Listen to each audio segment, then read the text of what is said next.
Last lecture के अंदर proportion 1 population and 2 population का क्वेश्चन डिस्कस किया था। नाउ हम इसके पास पेपर डिस्कस करते हैं। स्प्रिंग 2009 में क्वेश्चन आया हुआ है। An auditor claim that 10% of the customer ledger account contain mistakes. The random sample of 600 account was taken and that test the accuracy of ledger account and mistakes were detected in 45 accounts using 5% level of significance. Explain whether the sample result is consistent. किस पे testing करनी है? Sample result is consistent है किसके साथ? Auditor claim के साथ। ठीक है, हमें 10% जो दिया हुआ है वो क्या दिया हुआ है? पॉपुलेशन प्रोपोर्शन दिया हुआ है। रैंडम सैंपल 600 हैं एंड 600 गिवन है। और वो कह रहा है कि ऑडिटर क्लेम क्या था कि 10% ऑफ दी अकाउंट्स में मिस्टेक है। लेकिन यहाँ सैंपल जब 600 का लिया तो 600 के अंदर 45 अकाउंट्स में जो हुई मिस्टेक्स फाइंड आउट हुई। कह रहा है टेस्टिंग करो 5% लेवल ऑफ सिग्निफिकेंस पे। तो नल हाइपोथेसिस क्या बन जाएगा इसके अंदर? Population proportion is equal to 0.1। 10% divided by 100 किया 0.1 आ गया। नल हाइपोथेसिस बन गया हमारा। ऑल्टरनेटिव हाइपोथेसिस क्या हो जाएगा? Population proportion is not equal to 0.1। Two tail test है, लार्ज नंबर ऑफ सैंपल्स पे proportion significance test of proportion होता है तो ऑलवेज जेड टेस्ट ही लगता है इसके अंदर। Level of significance third step में आ गया 0.05। टू टेल टेस्ट है, 0.05 की वैल्यू 1.96 हो जाएगी। टेस्ट स्टैटिस्टिक्स में आए। पॉपुलेशन प्रोपोर्शन हमें गिवन है। ठीक है, सैंपल प्रोपोर्शन हमने कैसे फाइंड आउट किया? सैंपल प्रोपोर्शन का हमारे पास फार्मूला जो होता है पी एक्स अपॉन एन का फार्मूला होता है। एक्स जितने अकाउंट्स में मिस्टेक आई वो divided by N, sample proportion आ गया। जेड कैलकुलेटेड का population proportion minus sample proportion divided by under radical P Q upon N. अब पी क्यू अपॉन एन, ये जो पी है हमने पहले भी डिस्कस किया था। टोटल प्रोबेबिलिटी जो होती है वो 1 के बराबर होती है। ये प्रोबेबिलिटी ऑफ सक्सेस कहलाती है, ये प्रोबेबिलिटी ऑफ फेलियर कहलाती है। ठीक है, टोटल प्रोबेबिलिटी 1 के बराबर होती है। तो यहाँ P और Q कौन सा लेंगे स्टैंडर्ड एरर के अंदर? जिस पे टेस्टिंग हो रही होती है उसका P और Q लिया जाता है। पहले आपने पिछली एग्जांपल जो की उसमें आप देखते हैं कि टेस्टिंग किस पे हो रही थी। उस पे पॉपुलेशन प्रोपोर्शन क्लेम जो था उसके ऊपर टेस्टिंग हो रही थी। ठीक है ना? अगर मैं उस सवाल की तरफ जाऊं,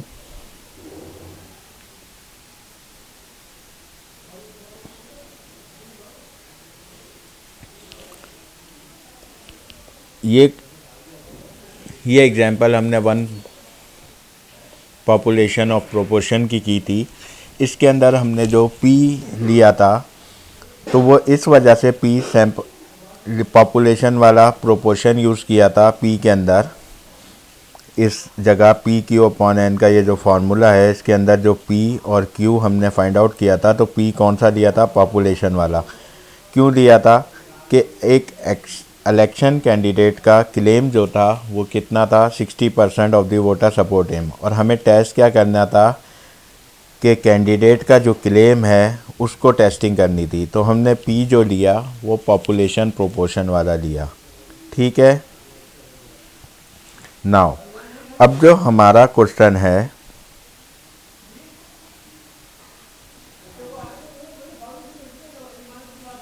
ये जो पर्टिकुलर क्वेश्चन है इसके अंदर टेस्टिंग हमें किस पे करनी है? Explain whether the sample result is consistent. Sample result consistent है ऑडिटर क्लेम के साथ कि नहीं? तो यहाँ सैंपल रिज़ल्ट के ऊपर टेस्ट करना है तो सैंपल का P लिया जाएगा तो सैंपल प्रोपोर्शन वाला पी यूज़ करूँगा। ठीक है, दोनों एग्जाम्पल में डिफरेंस था। अब मैंने इधर पी क्यू निकालने के लिए इधर फार्मूले में जो पी क्यू अपॉन है, पी जो यूज़ किया वो सैंपल वाला यूज़ किया। सैंपल प्रोपोर्शन कितना था 0.075, तो क्यू भी 0.1 में से माइनस किया, सैंपल वाला प्रोपोर्शन 0.925 बचा। उसके बाद फार्मूले में वैल्यू पुट्स की, sample proportion minus population proportion divided by P Q upon N. Standard error जो था प्रोपोर्शन का वो पी क्यू अपॉन एन का फार्मूला था। इधर जो पी यूज़ हुआ वो सैंपल वाला यूज़ हुआ, क्योंकि टेस्टिंग जिस पे करनी होगी वो वाला प्रोपोर्शन यूज़ करेंगे।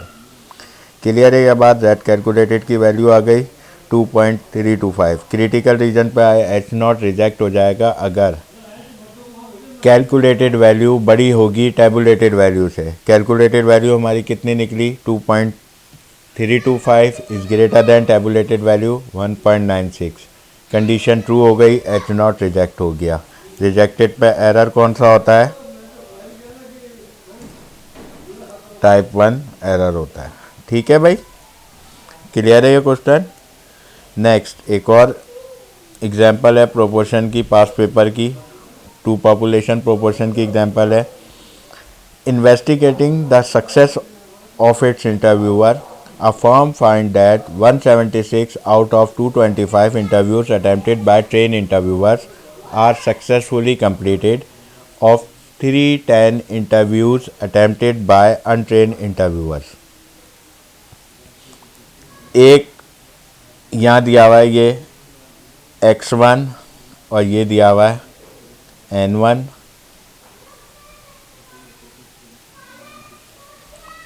ये दिया हुआ है x2, ये दिया हुआ है n2।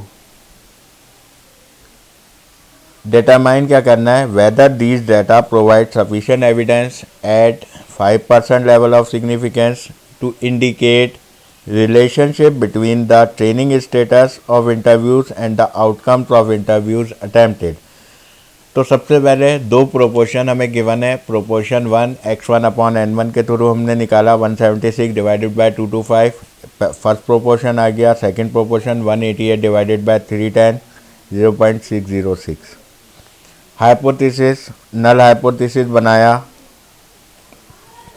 इक्वल टू पे, सही है। ऑल्टरनेटिव हाइपोथेसिस बनाया नॉट इक्वल टू प्रोपोर्शन पे, सही है। Two tail test, level of significance हमारा 0.05 हो गया, हमने 1.96 इसकी वैल्यू आएगी 5% पे।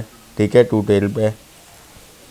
जेड कैलकुलेटेड का फार्मूला यूज़ किया, P1 minus P2 minus P0, जो जिसकी वैल्यू गिवन नहीं है, 0 है। P1 Q1 upon N1 plus PQ Q2 divided by N2। Formulas में वैल्यू पुट की, ठीक है। जेड कैलकुलेटेड फाइंड आउट कर दिया with the help of calculator 4.503। Critical reason H not reject हो जाएगा अगर जेड कैलकुलेटेड वैल्यू बड़ी होगी जेड टैबुलेटेड वैल्यू के। जेड कैलकुलेटेड वैल्यू कितनी आई 4.503, टैबुलेटेड वैल्यू कितनी थी 1.96। कंडीशन ट्रू हो गई, एच नॉट रिजेक्ट हो गया। रिजेक्ट पे कौन सा एरर होता है, टाइप 1 एरर। क्लियर है भाई ये वाला क्वेश्चन।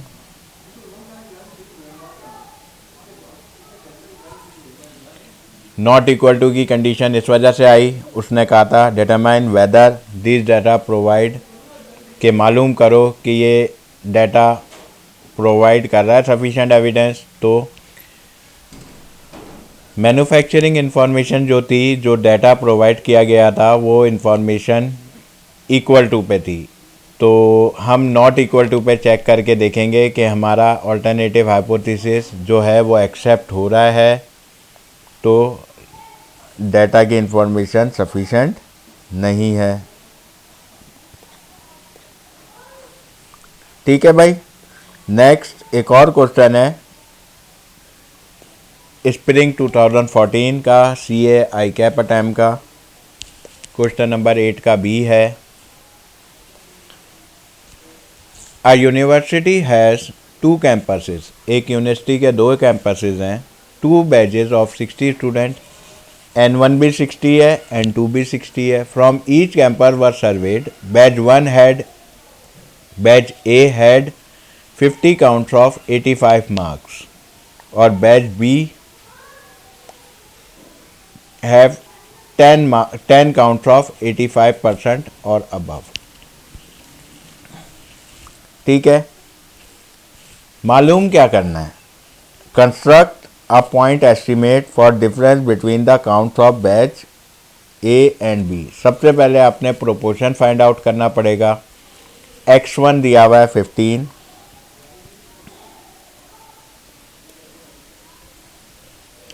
x1 आपको गिवन है 15 और x2 आपको गिवन है 10.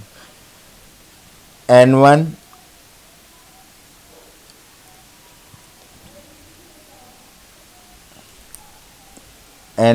एंड n2 दोनों 60 है, तो 50 डिवाइडेड बाय 60 किया, प्रोपोर्शन 1 आ गया 0.25 या 25%.